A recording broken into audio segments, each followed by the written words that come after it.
97.3 ESPN presents The Sports Bash with Mike Gill. It's time for Football at 4 with 97.3 ESPN.com's Andrew DiCecco. Powered by InsideTheBirds.com. He's in! Touchdown! Now, live from inside the Matt Black Kia Studios, it's Football at 4.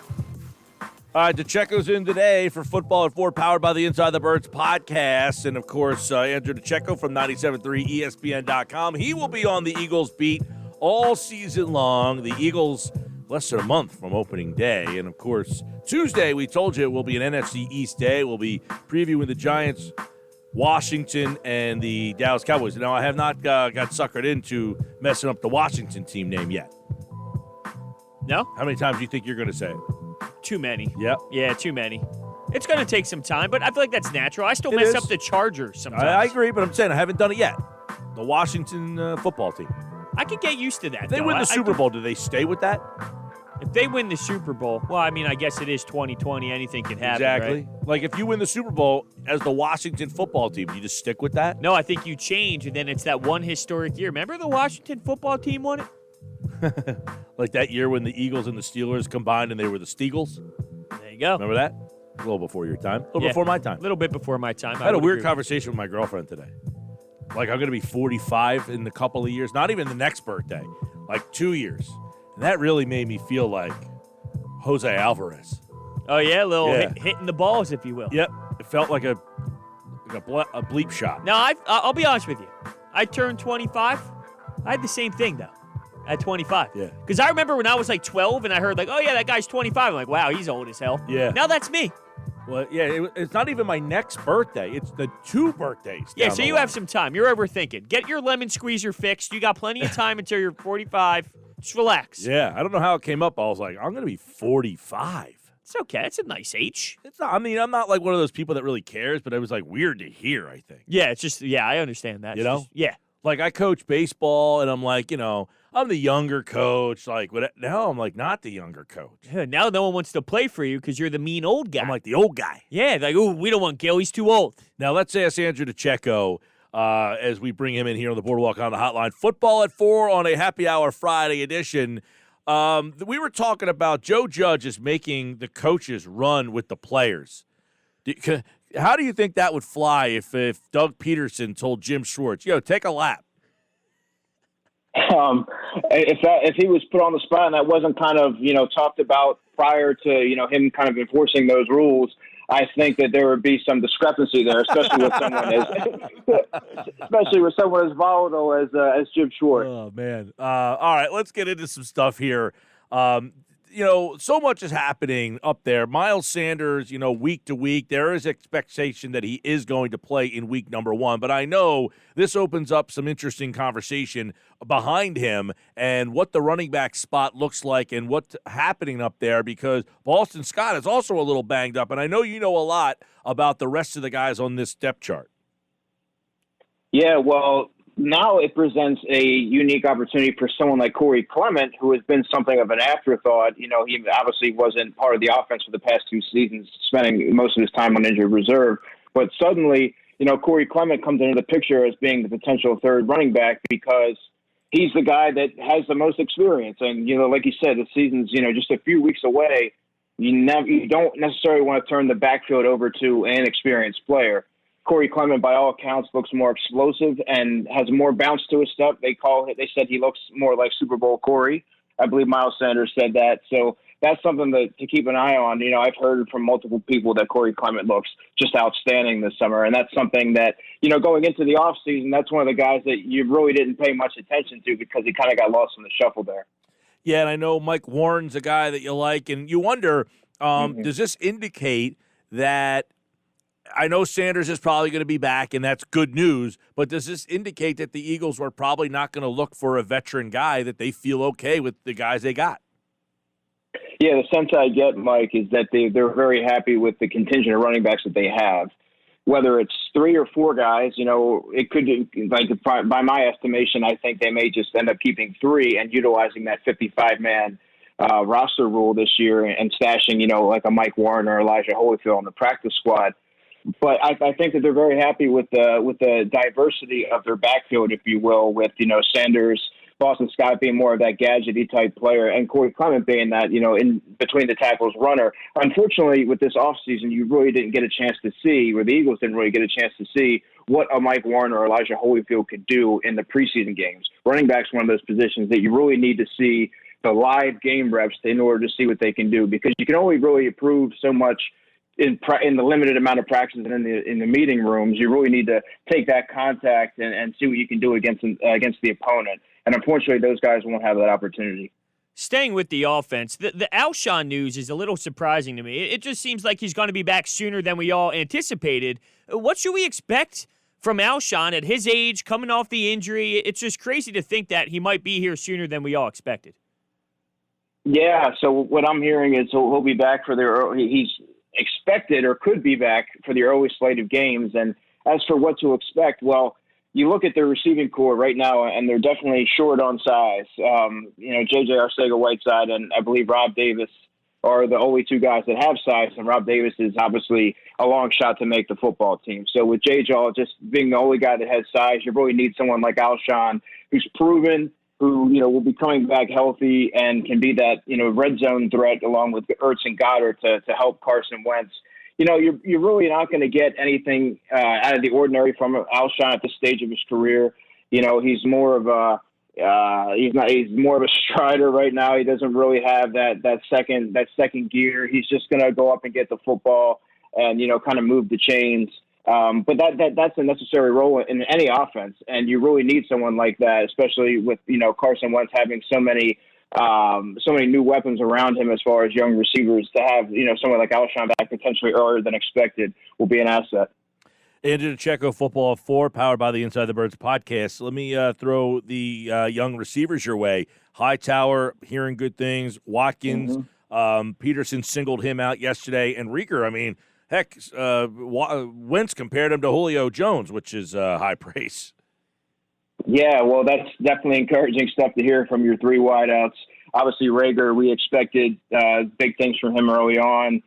Like I said, I spoke to his offensive coordinator, Sonny Cumbie, prior to the draft, who spoke very highly of his ability to kind of really retain information quickly and process what's going on, and his versatility. And that's something that that's been known right now. He's been working at different receiver spots and really making plays with the football, and they're really taking advantage of his explosiveness in space.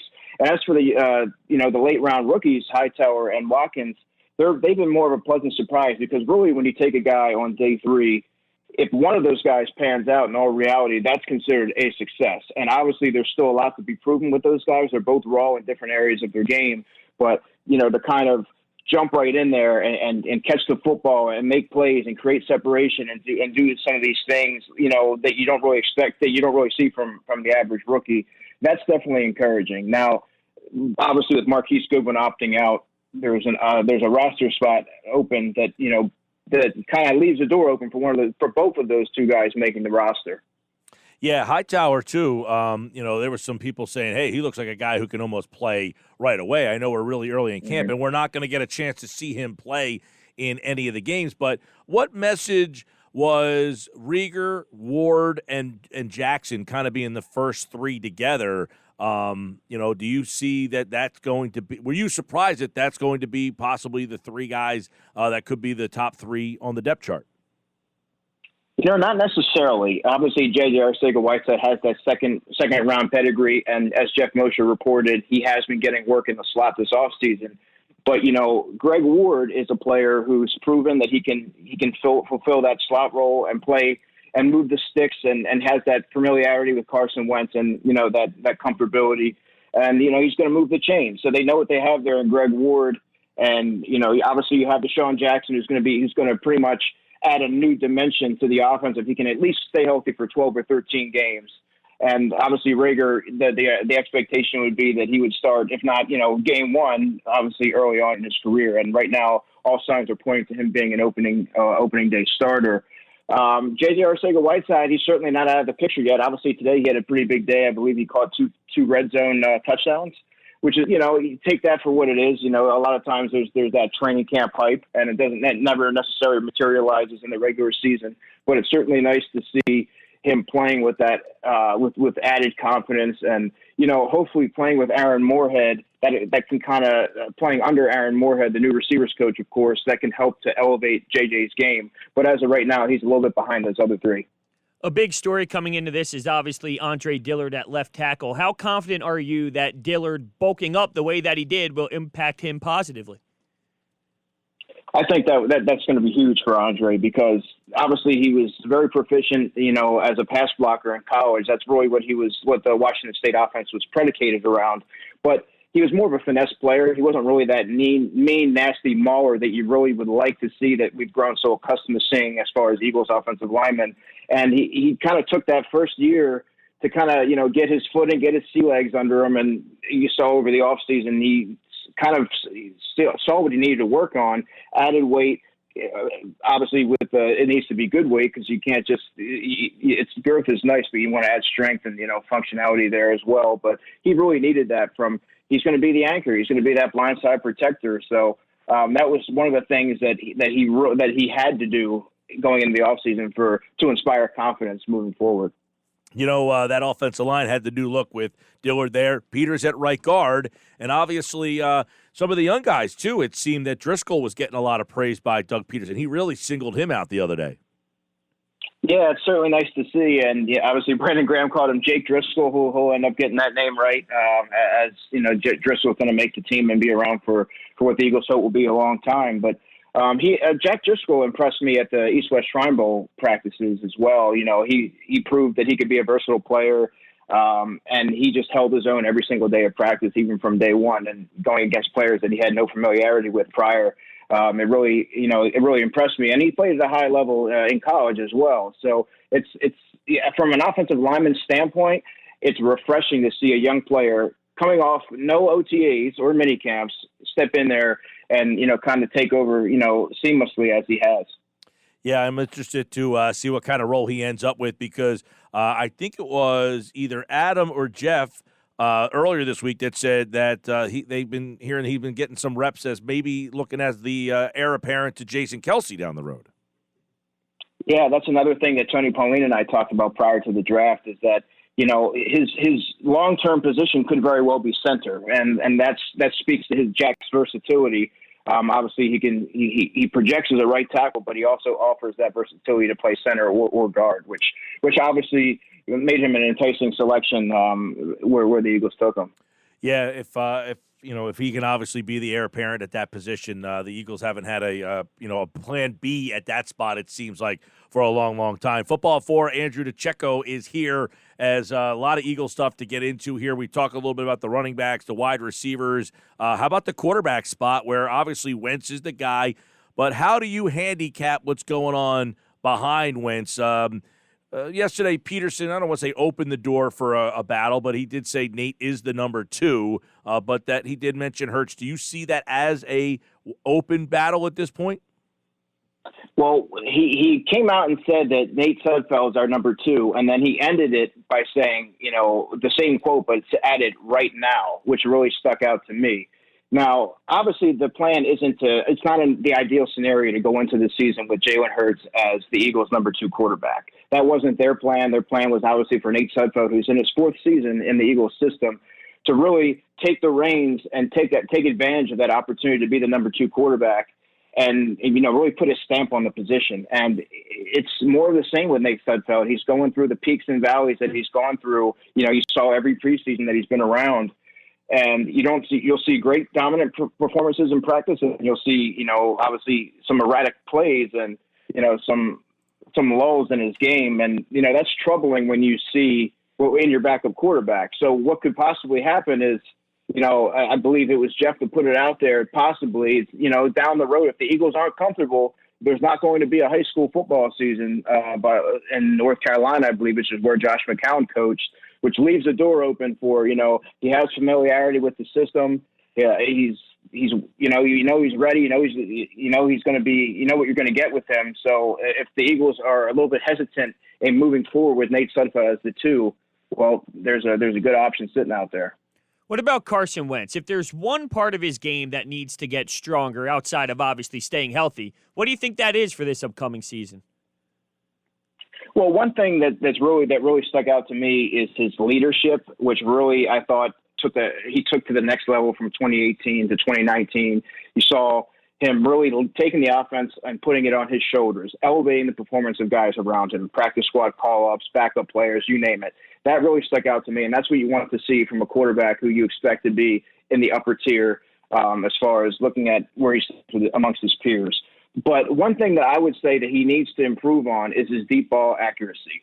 We've seen him be extremely accurate at times, but we've also seen him be, not take advantage of open guys down the field or misfiring. And when you have guys, the Eagles' mindset this offseason has been, built around, let's bring guys in with speed to kind of open things up here. And you have Deshaun, who we hope is going to stay healthy for the most of the season. And you added, you got Jalen Reagor in there and the two young rookies. And, you have the offense for it. Now you got to, connect on some of these and really take advantage of the personnel. I want to shift over to the defensive side of the ball real quick. And yesterday, Adam Kaplan said he thinks Avonte Maddox will be the guy across from Darius Slay, that second corner, obviously. And Slay, he predict that Slay will move around with the number one wide receiver, so that's something new.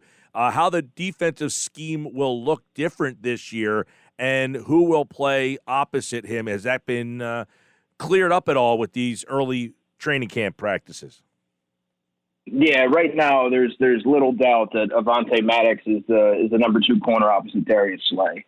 It just hasn't come together for Sidney Jones for one reason or another. This offseason, he doesn't really have any ailments to speak of. He just hasn't been consistent enough for the Eagles to feel confident moving forward with him as the number two, which is obviously disappointing from their vantage point. But, Avonte Maddox gives them another scrappy, tough player on the outside. He is versatile.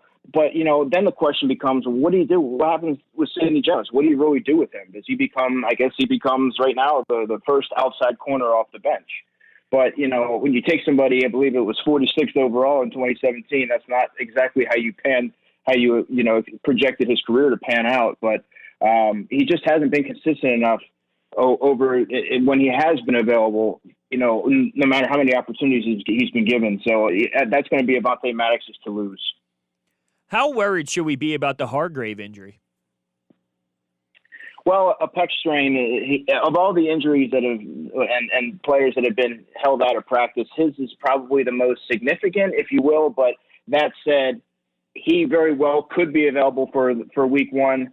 But that's not an injury that you want to press, because if you rush it back too early, you're obviously going to be limited in the shell of the player that you are. So you want to take your time coming back, and that's not necessarily a bad thing given the Eagles have depth at the position. Obviously, Malik Jackson is there. You have Hassan Ridgeway, and you have Raekwon Williams, who's another good player, and Anthony Rush. So you have some guys there. So the last thing you want to do is rush Hargrave back, but I do think that he should be in the mix in the early first couple weeks of the season. Yeah, I know, and they're moving Mills to safety, so you got Hargrave, a new body there. You got Malik Jackson coming back there. That's a new spot. You got Mills new. There's a lot of new things here, so it'll be interesting to see how Jim Schwartz makes those defensive adjustments on that, but nothing I don't want to say new, but different at the linebacker spot. We still feel that that's the weak spot. Has anything emerged there yet? Not really. Nothing that we didn't really expect. TJ Edwards has been, by all accounts, the best linebacker in training camp and thus far, and that's really what you expected when you look at the personnel that they have to work with. TJ has gotten a little bit better in coverage. He's looked a little bit more fluid, as I understand. He's obviously outstanding against the run, but you really, if he's going to be, one of your top two linebackers, you like to hear that he's been more fluid in coverage. Nate Gary, obviously, he pretty much is what he is. He's going to be a starter. He's very smart. The Eagles really like him. But then after that is where things get a little bit murky, because you have a slew of unproven players, and in some regards, like Davion Taylor, he's a long way away from contributing on defense. He's more of a special teams guy right now. 7th round pick Sean Bradley, I've gotten really good reports on him. I think that, while that's nice to hear, that kind of speaks on the talent level that the Eagles have at the linebacker position when you have a seventh-round linebacker that's, one of the top two performers in training camp at the position. Sean Bradley, I've gotten a chance to watch a lot of Temple tape prior to the draft, and I saw a lot of his games at Temple. He's a player that he's not going to wow you with athleticism, but what you really like him for is his grit, his leadership, his football intellect. He brings it every day. He's just a sharp player. He's not necessarily extremely on the high on the athleticism, but he's a guy that can stick in the league for a long time because of the other intangibles that he has. He's Andrew DiCecco. Last one as we look at the special teams coordinator. Dave Phipps spoke today. Punt return, kick return. I know that's something that Rager was out there. Apparently he bobbled a couple of catches, but is that the guy they anticipate kind of handling those roles? If the Eagles move forward with Rager as the starting wideout, as they pretty much have, kind of deployed him throughout training camp, I'm not necessarily sure that would be the best route to go. I think that they would be better suited. You have guys like Boston Scott that's able to do it. Also a Greg Ward, Corey Clement's done it. I think Jalen Rager's certainly capable of doing it, but given, his role on offense, I'm not necessarily sure they want to expose him to any unnecessary injuries. Yeah, it's interesting because they have Sproles in there working with him too. I guess like a special coach, and we'll see what happens with Jalen Rager if he does end up being in that role as the special teams kickoff punt return guy. Of course, more Eagles training camp coverage on our website, 973ESPN.com, at A DiCecco NFL, and of course, Football at 4 every day at 4 o'clock, powered by the Inside the Birds podcast on Monday. Jeff Mosher is back with a look at the Eagles weekend, and Andrew will be back on Tuesday when we take an in-depth look at the NFC East, and he, like all guests, appeared via the Boardwalk Honda hotline. Andrew, enjoy the weekend, man. And you too, guys. Take care.